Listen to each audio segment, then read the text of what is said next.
बिहार की सियासत में इस बार चुनावी रंग कुछ अलग ही दिखाई दे रहा है। इस साल के अंत में होने वाले विधानसभा चुनाव को लेकर राज्य में राजनीतिक हलचल तेज हो चुकी है।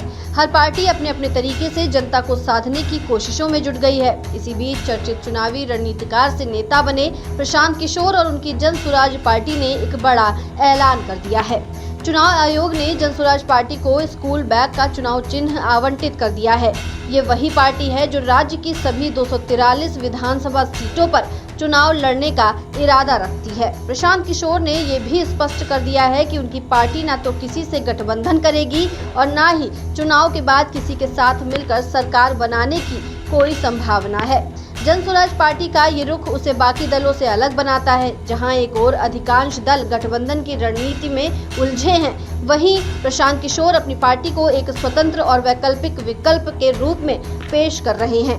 उनके मुताबिक बिहार को बदलाव की जरूरत है और ये बदलाव ना तो पुराने दलों से आएगा और ना ही उनके साथ खड़े होकर किसी नई राह की कल्पना की जा सकती है। प्रशांत किशोर की ये यात्रा आज की नहीं है। 2 अक्टूबर 2022 को महात्मा गांधी की जयंती पर उन्होंने बिहार में जन स्वराज पदयात्रा की शुरुआत की थी। इस यात्रा के जरिए उन्होंने प्रदेश के कोने कोने तक जाकर लोगों से मुलाकात की, उनकी समस्याएं सुनी और बिहार की जमीनी सच्चाई को समझा। करीब 2 साल की इस पदयात्रा के बाद 2 अक्टूबर 2024 को उन्होंने जन स्वराज पार्टी के गठन का ऐलान कर दिया था। इस दौरान पीके और उनकी टीम ने हर विधानसभा क्षेत्र में नुक्कड़ सभाएं की, लोगों के बीच जाकर अपना विजन साझा किया और ये बताया कि बिहार को बेहतर बनाने के लिए जन स्वराज पार्टी के पास क्या रोड मैप है।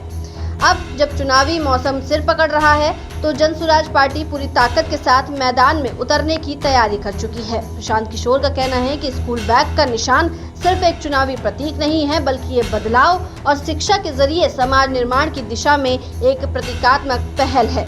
उनके मुताबिक अगर बिहार को मजबूत बनाना है तो उसके लिए नीतियों, सोच और नेतृत्व में नई ऊर्जा लाने की जरूरत है और यही ऊर्जा जन स्वराज पार्टी देने का दावा कर रही है। अब देखना ये होगा कि क्या बिहार की जनता इस नए राजनीतिक प्रयोग को स्वीकार करेगी या फिर पारंपरिक राजनीति की ओर ही अपना भरोसा बनाए रखेगी। लेकिन इतना तय है कि इस बार के विधानसभा चुनाव में प्रशांत किशोर और जन स्वराज पार्टी एक निर्णायक चर्चा का विषय जरूर बन चुके हैं। ऐसी तमाम अपडेट्स के लिए बने रहिए दस्तक न्यूज़ 24 के साथ।